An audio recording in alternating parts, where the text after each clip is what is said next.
जी अस्सलाम वालेकुम and welcome to the session. So आज के सेशन में आप सबको खुशामदीद। आज का जो हमारा सेशन है वो फ्रंट एंड डेवलपमेंट से रिलेटेड है। जी, so I welcome you all students, Adnan Sheikh, Wasif Mustafa, Filza, Mohammad Sunil. Okay, कैसे हैं आप लोग? और सबसे पहले तो आप लोग अभी तक आई थिंक इतने स्टूडेंट्स हैं, शायद अभी तक आए नहीं हैं। सो जैसे जैसे हम स्टार्ट कर रहे हैं तो आई होप जो बाकी स्टूडेंट्स हैं वो भी ज्वाइन करेंगे हमें। So first of all just need to know कि आप लोग कौन कौन से बैच से हैं। क्योंकि काफ़ी सारे स्टूडेंट्स आते हैं, काफ़ी सारे स्टूडेंट्स की तादाद बहुत ज़्यादा है, तो उस तरह माइंड में रहता नहीं है कि कितने स्टूडेंट्स हैं, कौन कौन से स्टूडेंट्स हैं। Okay, Mohammed Sunil, hello sir. Hello. Okay, and उसके बाद फर्स्ट ऑफ ऑल अपना जो है बैच मुझे ज़रा कंफर्म करवा दें सारे students, Adnan, Filza, Wasif and Sunil. Chat box के अंदर सारे अपने अपने जो बैच है वो मेंशन करें। So Adnan Sheikh is from batch 7 and okay. और कौन कौन है जी बैच 7 से हमारे साथ? ओके, फिल्ज़ा भी बैच 7 से है। ठीक है, अब मेरी वॉइस जो है वो आप लोगों को क्लियर आ रही है या कोई थोड़ी बहुत डिस्टर्बेंस है तो मुझे काइंडली ज़रा बता दें। वासिफ भी बैच 7 से हैं। ठीक है।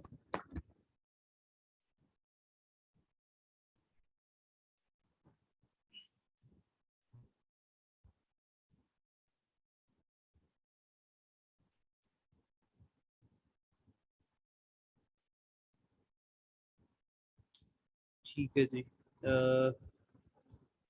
And I think Mohammad Sunil has just left the session और हमें ज्वाइन किया है जी मोहम्मद जानजेब ने। अस्सलाम वालेकुम Janzeb. Janzeb, first of all अपना माइक जो है वो म्यूट कर दें और उसके बाद अपना बैच जो है वो कंफर्म करते हैं कि आप किस बैच से हैं। आई थिंक सारे ही बैच 7 से हैं। So okay,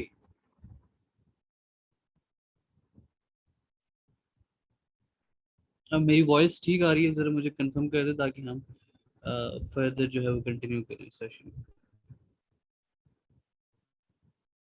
okay, Mohammad Janzeb भी बैच 7 से, ठीक है, डन है जी। ओके गुड, ठीक है। सो वॉइस क्लियर है, कोई इशू नहीं है, डन। अच्छा जी, सबसे पहले तो मुझे ये बताएं कि आप लोगों का आई थिंक फर्स्ट सेशन है या सेकंड सेशन है मेरे साथ? मुझे ज़रा बताएं।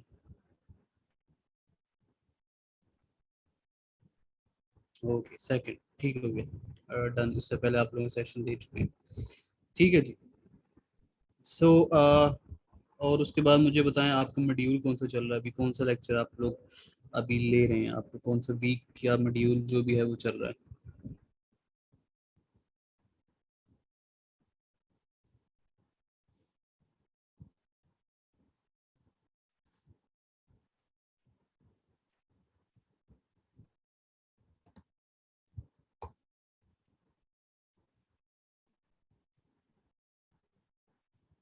Okay, I have completed 4 module, ठीक है। चार मॉड्यूल हो चुके हैं। अभी करंटली कौन सा आपको शो हो रहा है वो बताएं जरा।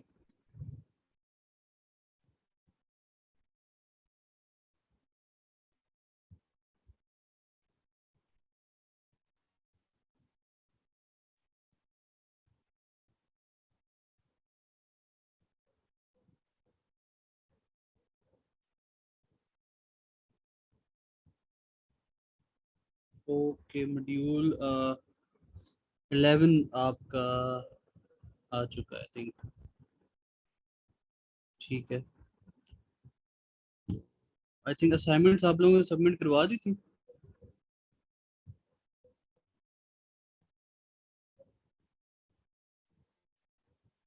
असाइनमेंट जो आपको मिली थी वो आपने सबमिट करवा दी थी? अभी तक रिजल्ट तो आपको नहीं मिला होगा असाइनमेंट का। असाइनमेंट सब कौन सी थी? आपको असाइनमेंट्स नहीं दी हुई?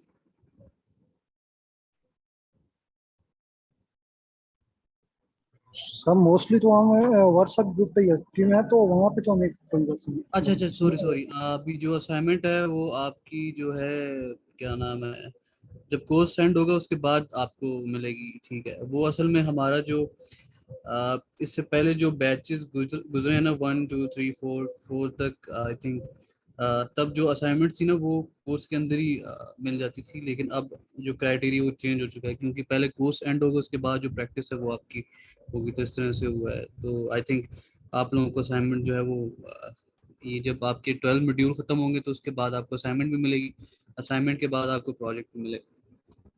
तो इस तरह से अब सेट किया गया आई थिंक, ठीक है। तो तो फिर सारे, सॉरी फॉर इंटरप्टिंग, लेकिन ये जो यानी फ्रंट एंड के बाद हमारी मार्केट वैल्यू क्या है, या हमने कैसे डील करनी है, क्या सिस्टम है, तो इसके मतलब काइंडली आप क्या गाइड कर सकते हैं? हाँ जी, मैं आपको बताता हूँ, ठीक है। अभी अब मुझे ये बताएं कि आप लोगों में से फ्रंट एंड के अलावा कौन कौन सा कोर्स किसी ने किया है?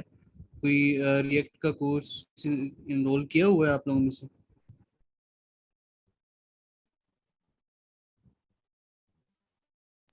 नो सर, अभी तक तो वैसे इन्वॉल्व नहीं हुए। अच्छा, आप लोगों ने रिएक्ट का कोर्स नहीं लिया फ्रंट एंड के साथ? किसी ने भी नहीं लिया? सर एक्चुअली जब हमने एडमिशन ले लिया था उसके बाद मैंने ऑफर की थी कि by one get one free, तब तक लेट हो गए थे हम।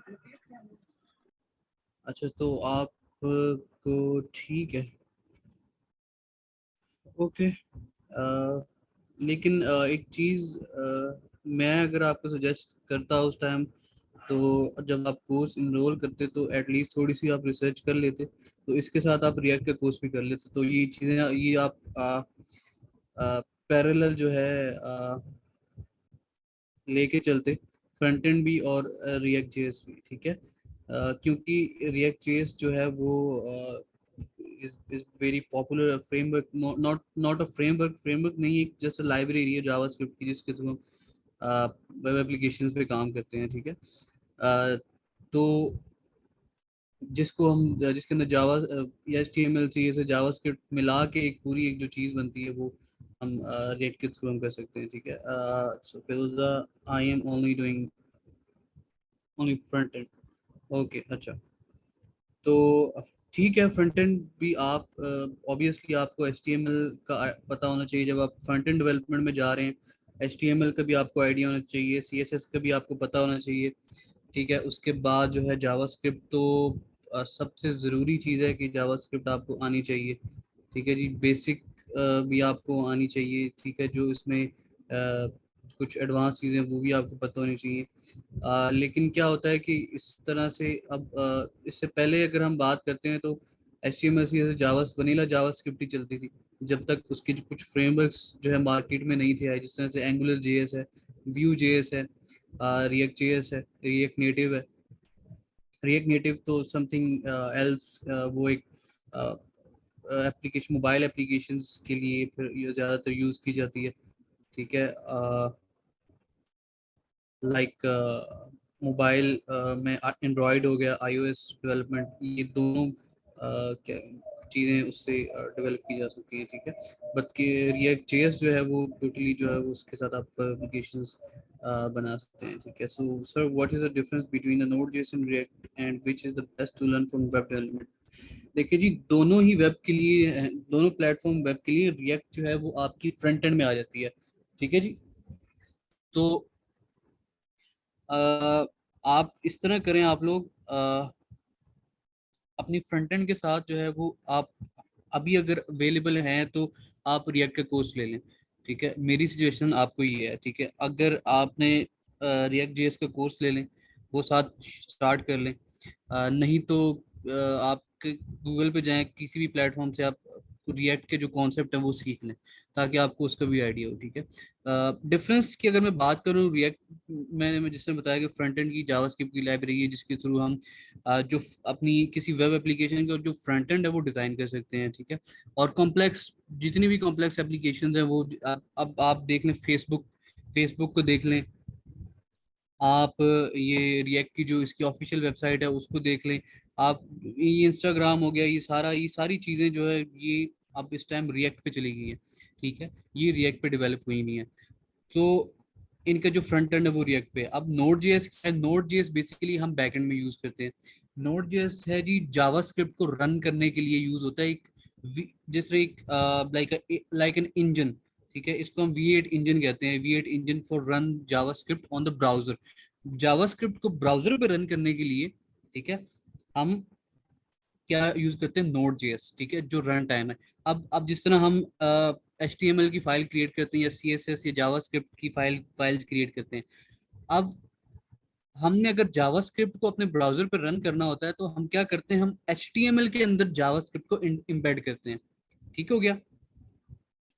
HTML की फाइल के अंदर जो HTML जो कि ब्राउजर पर रन होती है, HTML की फाइल के अंदर हम जावास्क्रिप्ट को इम्बेड करके तब हम रन करवाते हैं। लेकिन अगर हमने डायरेक्टली जावास्क्रिप्ट को ब्राउजर पर रन करवाना है तो उसके लिए हम नोड जेएस का यूज करते हैं, ठीक है।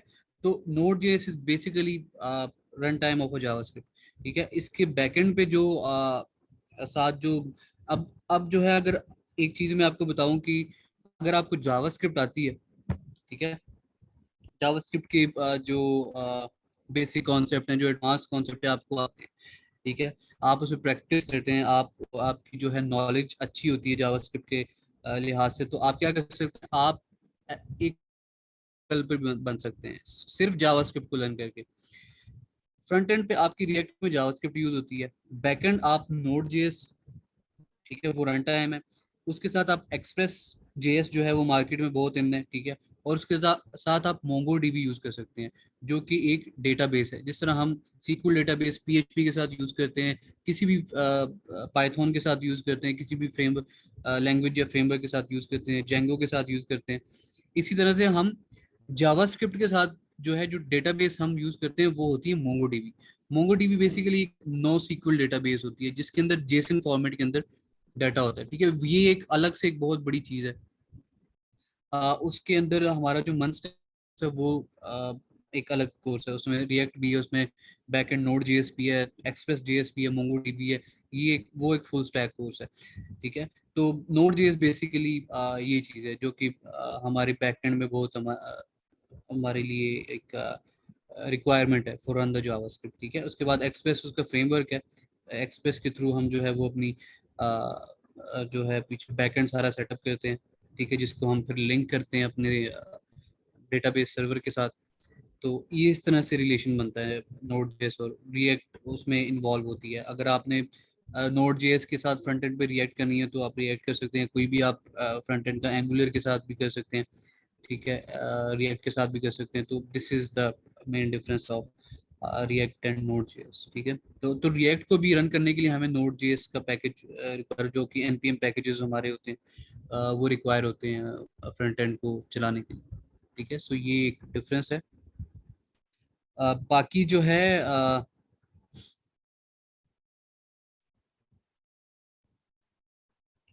जावास्क्रिप्ट, ये जो जावास्क्रिप्ट का जो कोर्स है, ये जितने भी बेसिक कॉन्सेप्ट्स हैं जावास्क्रिप्ट के, ठीक है, लाइक वेरिएबल्स क्या होते हैं, डेटा टाइप्स क्या होती हैं, लूप्स कितने तरह के लूप्स यूज होते हैं, switch statement, if else,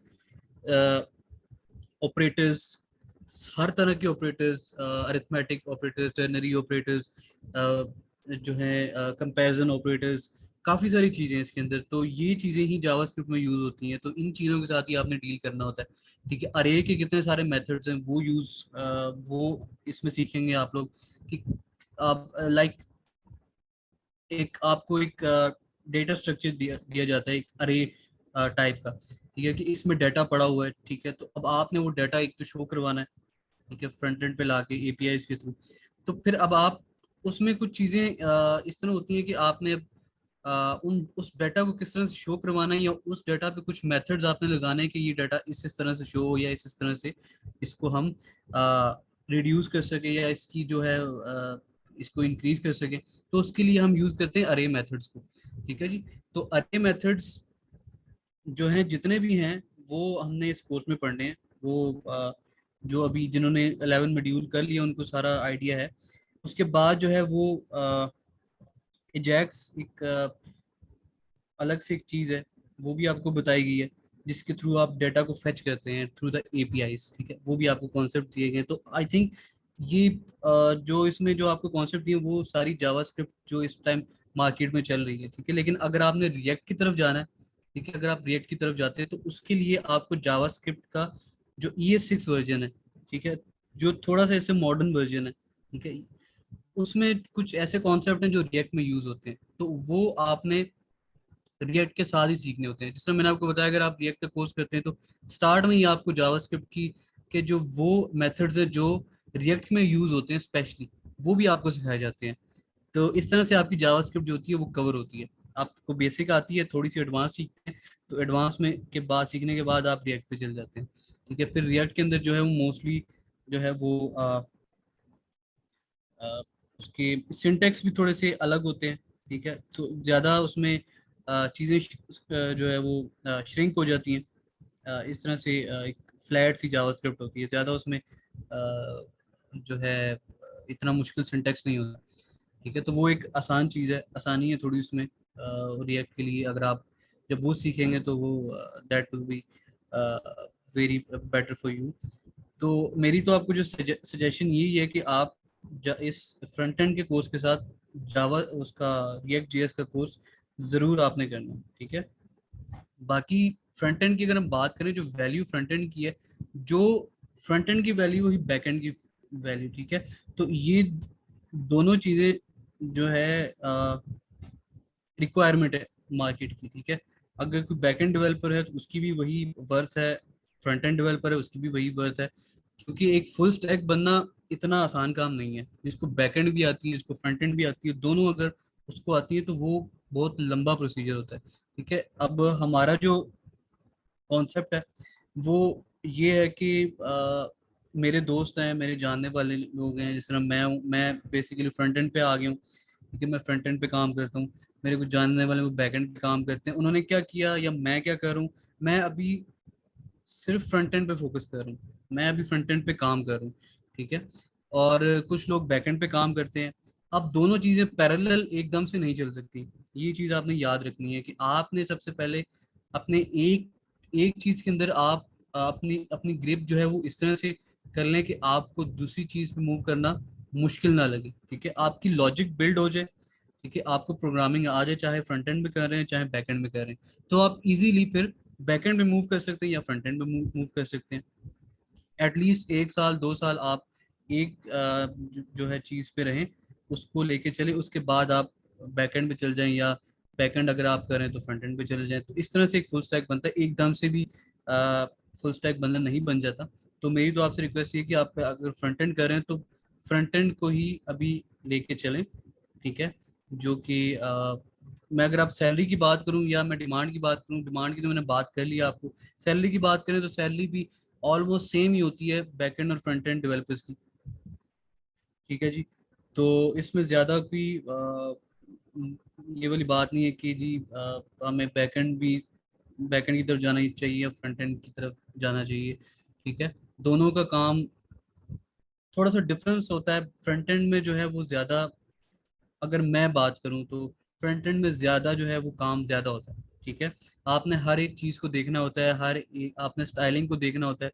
styling के बाद आपने जो है अपनी अब एक चीज आपने एक वेबसाइट आपने उसका फ्रंट एंड बना दिया, ठीक है। अब उसका आपने जो डेस्कटॉप व्यू है वो भी सारा सेट करना होता है, फिर मोबाइल व्यू भी सेट करना होता है, फिर आपने टैब व्यू भी सेट करना होता है।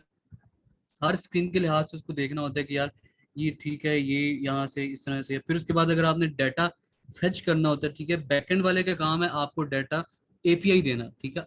अब एपीआई को, उस डाटा को फ्रंट एंड पे शो करवाना, वो फ्रंट एंड डेवलपर का काम है, ठीक है। फिर जब वो एपीआई के साथ डाटा को फेच करके फ्रंट एंड पे लेके आता है तो फिर उसकी जो इंटरफेस है, जो यूआई है उसकी, वो थोड़ी सी खराब हो जाती है, ठीक है। फिर उसको वो सेट करनी पड़ती है। तो as compare to backend, backend में क्योंकि सारी बिजनेस लॉजिक होती है, ठीक है, आपकी सारी लॉजिक होती है, कोई आपने स्टाइलिंग नहीं देनी, कोई आपने कुछ भी किसी चीज को सेट वेट नहीं करना, सिर्फ आपको डाटा प्रोसेस करना है, ठीक है। लेकिन ये भी इतना आसान काम नहीं है, बहुत मुश्किल काम है। लॉजिक के साथ खेलना, बिजनेस लॉजिक के साथ खेलना बहुत मुश्किल काम होता है। ठीक है। और अब ये एक डिफरेंस है, ठीक है। ज़्यादातर लोग जो हैं वो अ, जिसको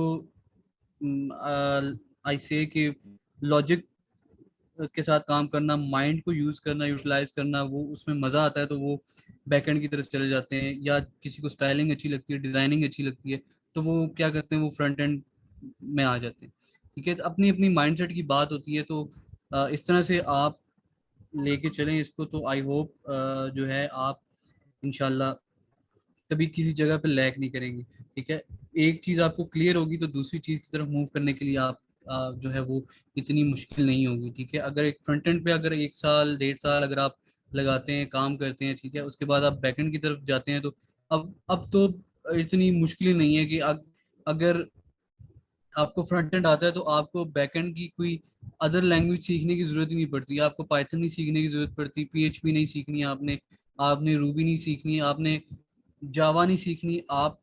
आपको अगर फ्रंट एंड आती है, जावास्क्रिप्ट आती है, तो आप इजीली बैक एंड पे जा सकते हैं। जिस तरह मैंने आपको बताया कि नोड जेएस कर लें, एक्सप्रेस जेएस कर लें, तो आप एक फुल स्टैक वेब डेवलपर बन सकते हैं। अब मोस्टली काम जो है वो इसी पे हो रहा है। ठीक है, ये जो मोंगो डीबी जो डेटा बेसिस हैं, ठीक है, ये बहुत आजकल क्योंकि क्लाउड बेस्ड है, ठीक है, तो जितने भी डेवलपर्स हैं, जितने भी कंपनीज हैं इस टाइम, जो इस वक्त बड़ी बड़ी कंपनीज हैं, वो क्लाउड बेस्ड ज़्यादा प्रेफर कर रही हैं और काम कर रही हैं ज़्यादातर, क्योंकि बहुत फास्ट है, बहुत फास्ट टेक्नोलॉजी है। मैंने जिसने बात की फेसबुक की, आप बात करें तो आज से अगर कोई हम 10-12 साल पीछे चले जाएं तो फेसबुक जब हम यूज करते थे तो फेसबुक बहुत स्लो चलती थी। ठीक है, हमने कोई चीज अपडेट करनी है, अपनी प्रोफाइल अपडेट करनी है, या कोई भी हमने एक्शन परफॉर्म करना होता है, तो काफी लोडिंग होती थी, क्योंकि इतने लोग यूज कर रहे हैं, इतने लोगों का डाटा पड़ा हुआ है। ठीक है, अब उस डाटा को प्रोसेस, जब वो डाटा प्रोसेस होता है तो जाहिर है उसमें कुछ जो है वो डेटाबेस। अब लारावेल की अगर हम बात करते हैं, लेट मी क्लियर, लारावेल की अगर हम बात करते हैं, पीएचपी की बात करते हैं, तो जब अब पीएचपी में क्या होता है कि आपने कोई भी चीज अपडेट की है, तो जब तक आप पेज को रिफ्रेश नहीं करते तो आपका आपका जो डाटा है वो अपडेट नहीं होता। ठीक है, वो किस वजह से होता है कि जो भी आप एक्शन परफॉर्म करते हैं, सबसे पहले अगर आप बटन भी क्लिक करते हैं ना लारावेल पीएचपी के अंदर, तो सबसे पहले जो है वो रिस्पॉन्स जाता है सर्वर पे। ठीक है, जब तक सर्वर से रिस्पॉन्स नहीं आता, आपकी कोई भी जो है वो एक्शन जो है वो अपडेट नहीं होता। ठीक है, लेकिन अब जो दुनिया है वो इस चीज से हट चुकी है। अब ये चीजें बहुत एडवांस लेवल पे चली चली गई हैं। जिस तरह मैंने आपको बात की नोड जेएस की, ठीक है, जो क्लाउड बेस्ड डेटाबेसेस हैं उनकी, जिस तरह मैंने आपको बात की, वो बहुत फास्ट है। तो अब फेसबुक जो है, अगर अब यूज करते हैं आप, इंस्टाग्राम अब यूज करते हैं, तो आपको एक बहुत बड़ा डिफरेंस देखने को मिलता है कि उसकी एक जो है प्रोग्रामिंग, उसकी एक जो है वो प्रोसेसिंग ही अलग हो चुकी है। ठीक है, वो इतनी एडवांस हो चुकी है कि आपने कुछ भी अपडेट करना है तो विद इन सेकेंड्स आपकी जो है वो चीज़ अपडेट कर देता है। और दूसरी बात ये है कि अगर आप फेसबुक को स्क्रॉल डाउन करते हैं, रिएक्ट किसने बनाई थी, फेसबुक ने डेवलप की थी। ठीक है, अगर आप 1 घंटा फेसबुक चलाते हैं, आधा घंटा फेसबुक चलाते हैं, ठीक है, उसके बाद अगर आपके इंटरनेट का कनेक्शन जो है वो लॉस्ट हो जाता है, ठीक है, उसके बाद भी अगर आप उसको स्क्रॉल डाउन करते हैं तो वो चल रही होती है। वो क्यों चल रही होती है? बेसिकली वो बनी हुई है मोंगो डीबी पे, जो क्लाउड बेस्ड डेटा बेसिस है। क्लाउड बेस्ड जो डेटा बेसिस है मोंगो डीबी, जिस तरह मैं बात कर रहा था, वो बेसिकली कैशिंग के लिए होती है, कि आपकी जो कैशे कैशे मेमोरी है वो सेव होती है उसमें। वो अब आप अगर कनेक्शन आपका नहीं भी बना डेटाबेस के साथ, तो वो जो कैशे आपके सेव होते हैं वो ऑलरेडी परफॉर्म हो रहे होते हैं। ठीक है, तो ये एक बहुत बड़ा बेनिफिट है आजकल की जो टेक्नोलॉजीज लेटेस्ट हमारे पास जो आई हुई। तो मोस्टली अब डेवलपर्स जो हैं वो नोड जेएस की तरफ जा रहे हैं। तो बहुत बड़े बड़े प्लेटफॉर्म्स, अगर आप सर्च करें गूगल पे कि नोड जेएस पे कितने कौन कौन से इस वक्त जो बड़ी बड़ी वेब एप्लीकेशंस हैं, बड़े बड़े प्लेटफॉर्म हैं, वो डेवलप हैं, तो आप देखेंगे कि कितने कितने सारे जो आप लोगों के नॉलेज में भी होंगे, वो सब नोड जेएस पे शिफ्ट हो चुके हैं।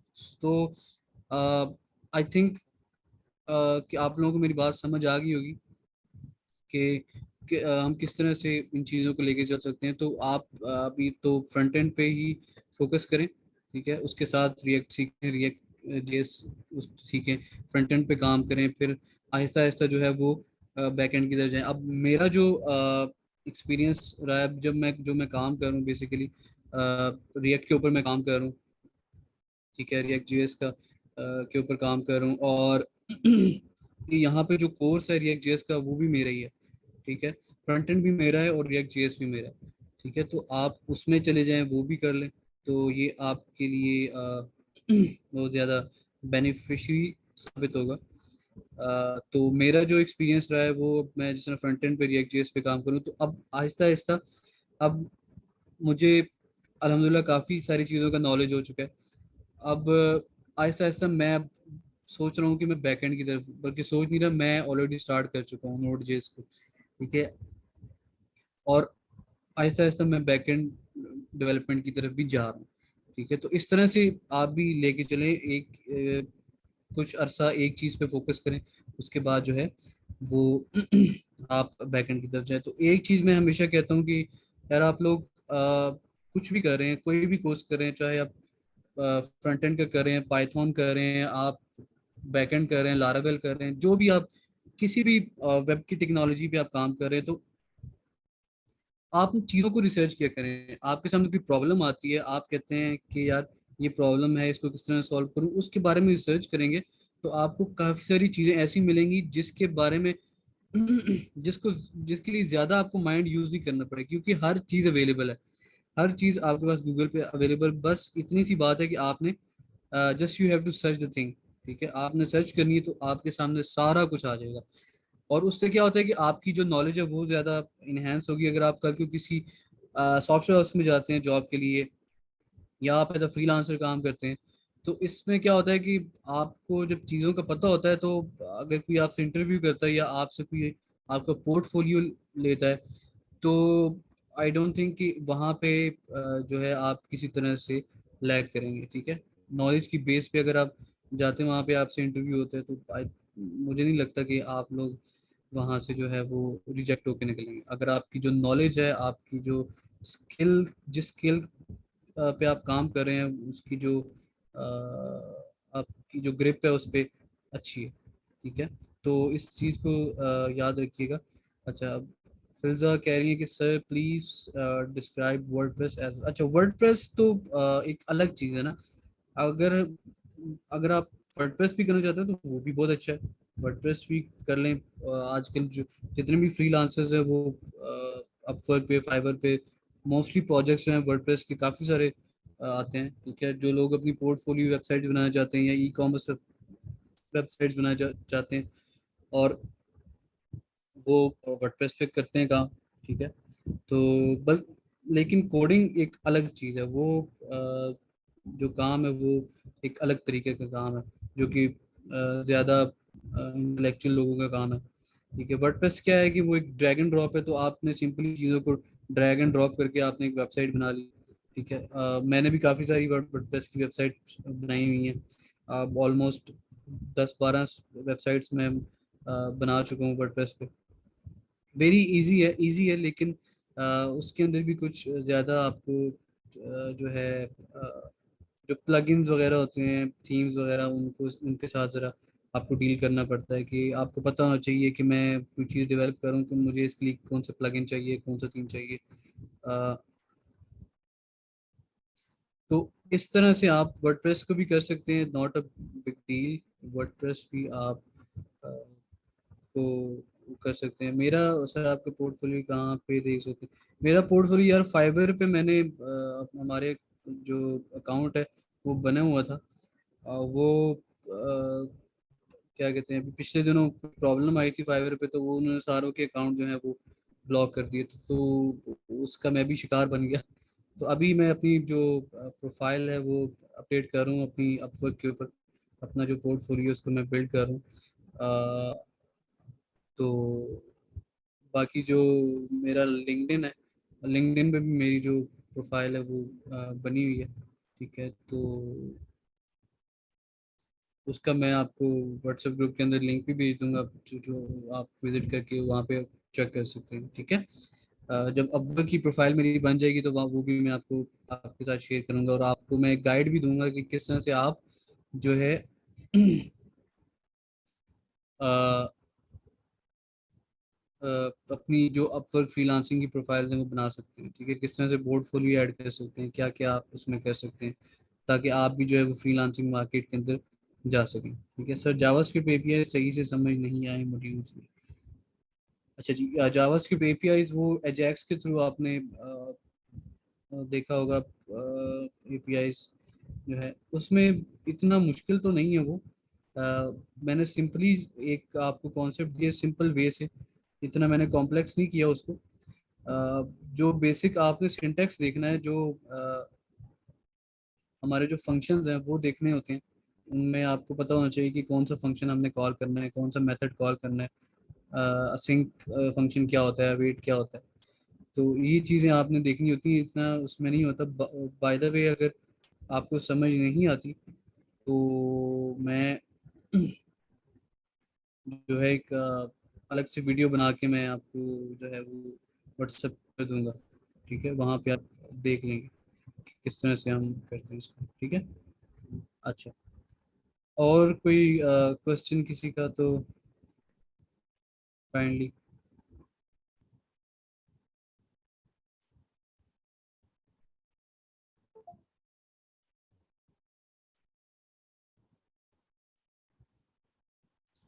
अच्छा सर, 12 मॉड्यूल लास्ट होगा हमारे कोर्स में जी। आपका जो कोर्स है वो 12 मॉड्यूल तक है। ठीक है, तो उसके बाद जो है वो आपको आपकी जो है प्रैक्टिस स्टार्ट हो जाएगी। आपका जो असाइनमेंट का जो एक पोर्शन है वो स्टार्ट हो जाएगा। फिर उसके बाद असाइनमेंट जब आप करेंगे तो उसके बाद प्रोजेक्ट जो है वो आपका स्टार्ट हो जाएगा। अच्छा, 12 मॉड्यूल के अंदर एक आई थिंक 12 मॉड्यूल के अंदर एक वीडियो है, एक लेक्चर है जो जिसके अंदर एक फ्रंट एंड का जो लेआउट है वो डिज़ाइन करना भी मैंने बताया हुआ है आप लोगों को। आई थिंक वो अभी तक आप लोगों ने वो लेक्चर आपको मिला है कि नहीं मिला, जिसमें एक मैंने फ्रंट एंड के HTML CSS के साथ पूरी एक लैंडिंग पेज जो है वो डिज़ाइन करवाया हुआ है। वो अभी आपको आपने देखा है या नहीं? अगर नहीं देखे तो आई थिंक वो 12 मॉड्यूल के अंदर होगा, लाजमी बात है।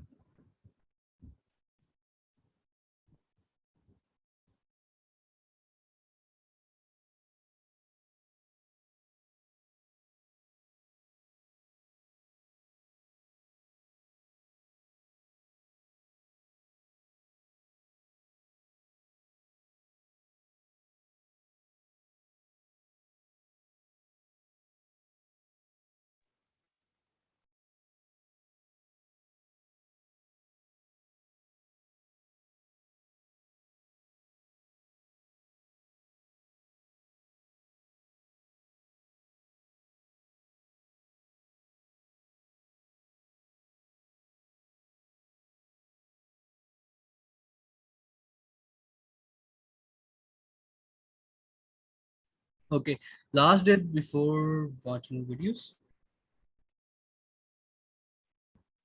किस चीज़ की लास्ट डेट?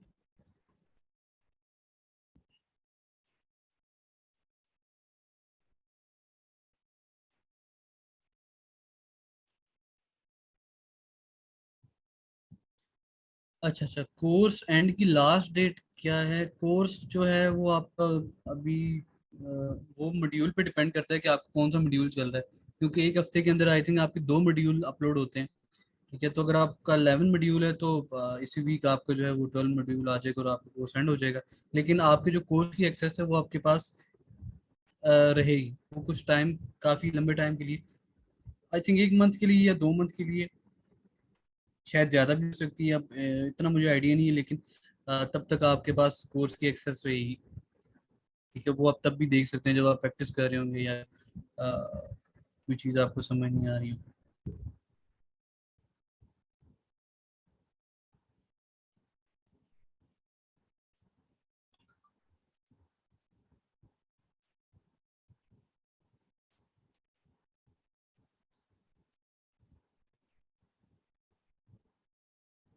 अच्छा, एक जो मैंने आपको थोड़ा सा गाइड करना है एपीआईज के हवाले से, वो एक चीज़ मैं आपको करवाऊंगा। ठीक है, तो उसको उसके बारे में आप फिक्र ना करें, वो इंशाल्लाह आपको क्लियर हो जाएगी। ठीक है।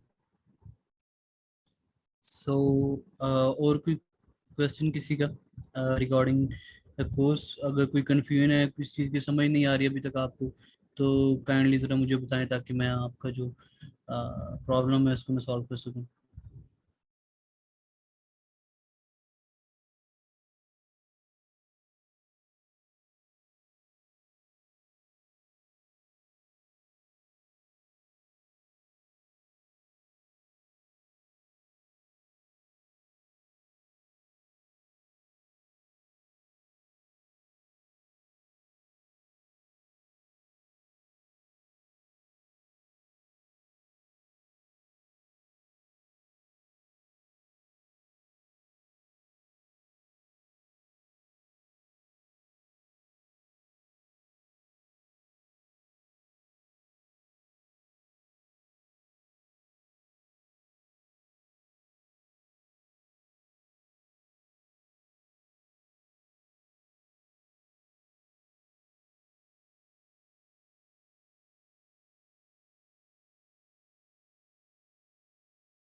अच्छा जी, सर अगर साइन इन बटन के ऑन क्लिक इवेंट पर हम कोई लॉगिन फाइल कैसे रिटर्न करेंगे, मींस कि लॉगिन फॉर्म?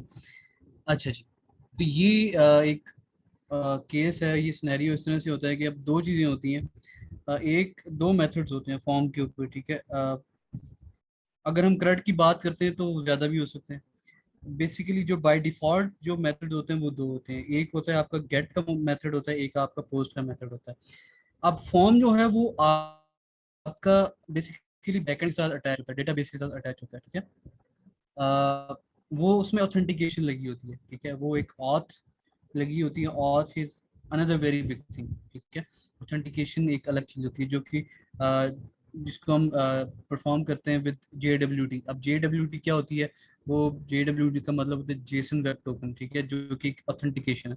उसके थ्रू हम फॉर्म्स के साथ डील करते हैं, ठीक है। अगर हमने डेटाबेस से कोई डाटा, अगर हमने फॉर्म्स को फिल करके लेके आना या किसी को लॉगिन करवाना है, ठीक है, तो वो क्या होता है, उसके लिए हम जो है वो गेट या पोस्ट का जो मेथड हम यूज करते हैं। हमने कोई डाटा अगर किसी यूजर से सबमिट करवाना है, ठीक है, लाइक कोई फॉर्म अगर करता है, हम किसी को कहते हैं जी enter your first name, enter your last name, your email address, your password and blah blah. अगर हम उस पर सबमिट करते हैं तो वो क्या होता है, वो उस पर पोस्ट मेथड लगा होता है। पोस्ट मेथड क्या करता है कि जो भी डेटा होता है वो आपका बैकएंड से प्रोसेस होकर डेटाबेस में स्टोर होता है, ठीक है। ये एक चीज है, ये एक मेथड है। दूसरा मेथड ये है कि आपने कुछ डेटा गेट करना है, एक ऑथेंटिकेशन आपने गेट करनी है कि आपने किसी यूजर को लॉगिन करवा कर आगे लेके जाना है। तो ये ज्यादा काम इसमें बैकएंड का होता है, क्योंकि आपने एक रिक्वेस्ट भेजनी होती है। अगर जो यूजर है वो ऑलरेडी उसके अंदर साइन इन है, रजिस्टर्ड है, तो उसने क्या करना है कि उस फॉर्म के अंदर उसने अपना जो यूजर नेम है, जो पासवर्ड है, वो जब एंटर करेगा और उस बटन पे क्लिक करेगा, ठीक है, तो पीछे जो बैकएंड है उसमें ऑथेंटिकेशन जो है वो चेक होगी कि ये यूजर यहाँ पे ऑलरेडी लॉगिन या साइन इन है या नहीं है, ठीक है। तो वो उसको प्रोसेस करेगा तो उसको नेक्स्ट सेशन पे लेके जाएगा। तो ये ज्यादा इसका जो काम है ये होता है बैकएंड से ज़्यादा, ठीक है, डेटाबेस के साथ अटैच होती है। लेकिन अगर आपने प्रैक्टिस करनी है तो प्रैक्टिस के लिए आप वो यूज़ कर सकते हैं। आप कोई भी फॉर्म फील्ड्स बना सकते हैं, ठीक है। आप एक फंक्शन बना लें, उसके अंदर आप जो है वो पोस्ट का मेथड बना लें, ठीक है, और उस पोस्ट के मेथड को आप कंसोल में भी शो करवा सकते हैं। उस डाटा को जो भी आप फील्ड पे एंटर करेंगे वो ऑन क्लिक बटन पे आप इवेंट लगा लें, उस पर क्लिक करेंगे तो आपका जो डाटा है वो कंसोल में आपको शो हो जाएगा कि आपने इन फील्ड्स को फिल किया, क्लिक किया, और आपने ये डाटा इस फील्ड्स में रखा था। तो if you want to learn that, ये भी एक अच्छा आपका बहुत अच्छा क्वेश्चन था, इसकी भी आपकी प्रैक्टिस होनी चाहिए। तो ये भी इंशाल्लाह मैं आपको बता दूंगा उसी वीडियो के अंदर, जब मैं API से डाटा फेच करूंगा और डाटा को एक तो गेट करूंगा या पोस्ट करूंगा, तो वो दोनों चीज़ें मैं एक ही वीडियो में आपको क्लियर कर दूंगा। ये भी अच्छी बात ये आपने मुझे बता दी है। ये भी इंशाल्लाह मैं आपको वीडियो एक बना के, तो वो आपको मैं जो है व्हाट्सएप ग्रुप के अंदर हम आपको भेज देंगे, या तो एलएमएस पे अपलोड कर देंगे, अ, या तो उसको जो है वो आपको व्हाट्सएप ग्रुप में अपलोड कर दूंगा। तो वो इंशाल्लाह मैं विद इन 2 और 3 डेज इंशाल्लाह वीडियो बना के तो मैं आपको दे दूंगा, जिसमें इंशाल्लाह हर एक चीज़ मैं आपको क्लियर कर दूंगा। ठीक हो गया, डोंट वरी अबाउट दैट। अच्छा, मैंने अलग से लॉगिन फॉर्म की एचटीएमएल फाइल बनाई थी। हाँ ठीक है, आप उसमें बना सकते हैं उसको, फिर आपने जावास्क्रिप्ट के साथ अटैच करना होता है। ठीक है, क्योंकि जो भी रिक्वेस्ट भेजनी है या लेनी है आपने जावास्क्रिप्ट के साथ लेनी है। ठीक है, तो वो ये चीज़ मैं आपको इंशाल्लाह करवा दूंगा, इसके बारे में आप फिक्रमंद ना हो, तो ये भी आपको इंशाल्लाह पता चल जाएगा। ठीक है। सो ठीक है, इसकी नॉलेज होनी चाहिए, लेकिन जब आप बेसिकली आपने जब ज़्यादा इसके साथ डील करना है, तो वो फिर आपके पास एक बैकएंड भी होना चाहिए। ठीक है, जब आप लाइक आगे जाके काम करते हैं किसी कंपनी में, तो जाहिर है दो, एक बैकएंड डेवलपर होता है, फ्रंट एंड, वो एक साथ अगर जब काम करते हैं, तो उस टाइम जो है ये चीज़ें आपको करनी होती हैं। ठीक है, ऑथेंटिकेशन लगानी, क्योंकि बैकएंड जो है वो बैकएंड डिज़ाइन कर रहे होते हैं, तो फ्रंट एंड पे आपने जाहिर है जो आपने फ्रंट एंड फॉर्म बनाया है, उसी के थ्रू आपने डाटा सेंड करना है, तो उसके ऊपर जो मेथड है वो आपने लगाने होते हैं, जो फ्रंट एंड डेवलपर है उसने लगाने होते हैं, ऑथेंटिकेशन उसने लगानी होती है। ठीक है, बैकएंड वाले का काम सिर्फ ये होता है कि डाटा उसके पास बैकएंड पे आ रहा है। ठीक है, सो ये इस तरह से होता है। तो ठीक है, इसका अब जो प्रोसीजर है, जो इसमें जो जिस तरह से हम काम करते हैं, वो मैं आपको बता दूंगा। वो चीज़ें आपको क्लियर हो जाएंगी, ताकि आपको आगे जाके प्रॉब्लम ना आए। ठीक हो गया, सो ये दो चीज़ें इंशाल्लाह इसको मैं बता दूंगा। ठीक है, ओके। सो नेक्स्ट किसी का क्वेश्चन है तो ज़रा बता दें।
ओके, सर जो प्रोजेक्ट असाइन किया जाए गया है उसका आइडिया लेना है आपसे।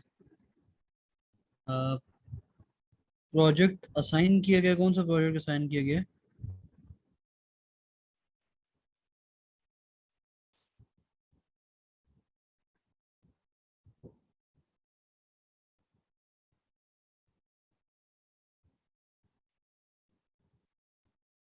अच्छा, फाइनल प्रोजेक्ट आपको असाइन कर दिया गया है? मैं अभी तो, आप लोग तो कह रहे थे नहीं असाइन किया।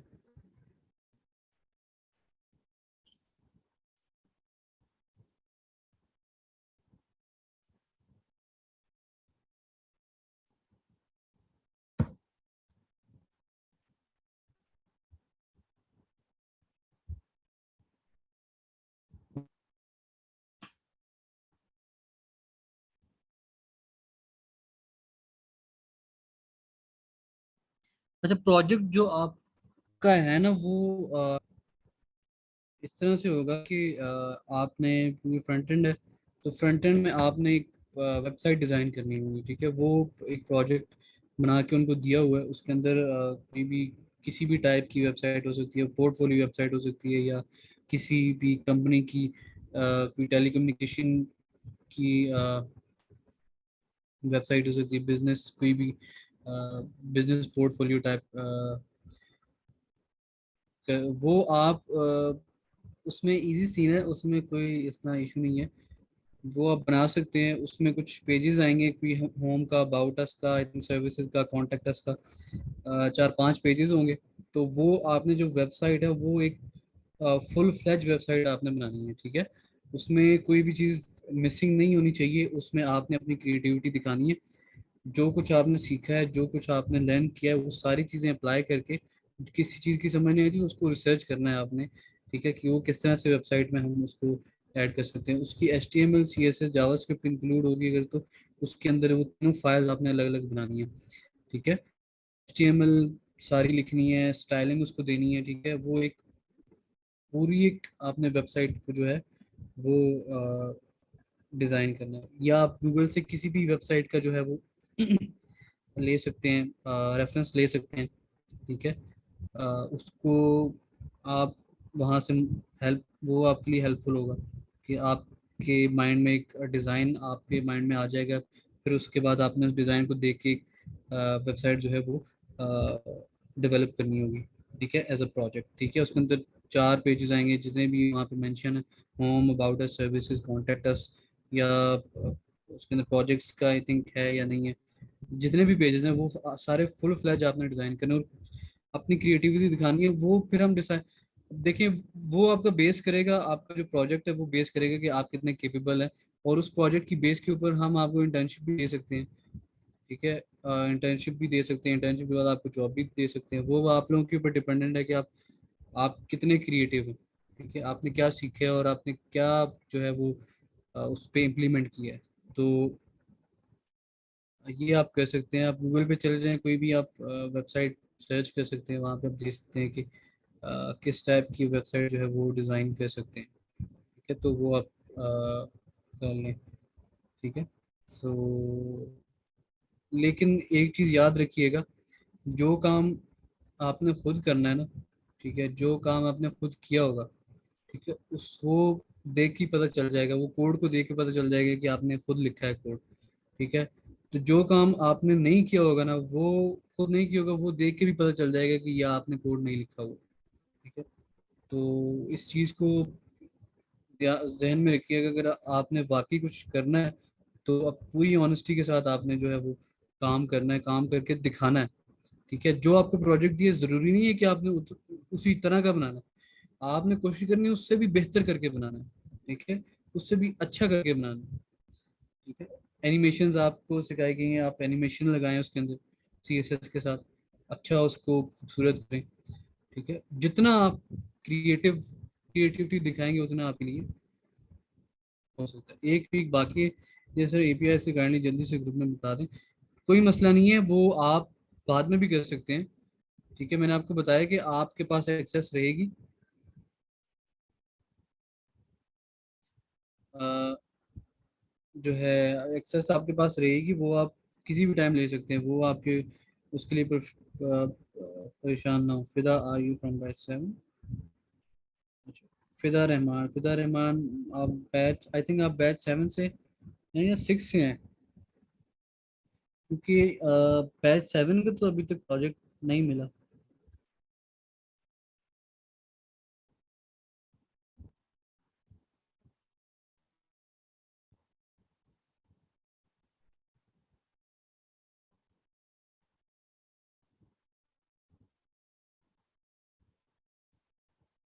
या ठीक है, बैच 6 है, वो मुझे आइडिया हो गया था थोड़ा सा, क्योंकि आप पहले भी सेशन में आए हुए हैं,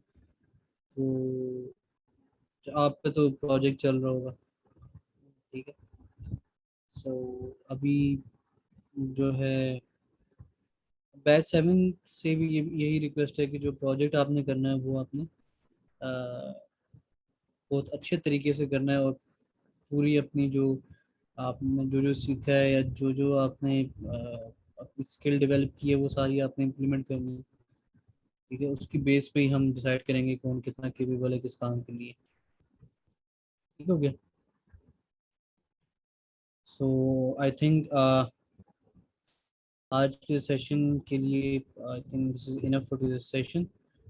सो इंशाल्लाह नेक्स्ट सेशन में हम मज़ीद चीज़ों को डिस्कस करेंगे, और जो दो चीज़ें एपीआईज़ का और फॉर्म्स के जो आपका के टॉपिक्स हैं वो इंशाल्लाह आपको मिल जाएंगे, जल्दी मिल जाएंगे। सो उसके बारे में आप फिक्र ना करें। ठीक है। सर प्रोजेक्ट में बूटस्ट्रैप यूज़ कर सकते हैं, कर लें, कोई मसला नहीं है।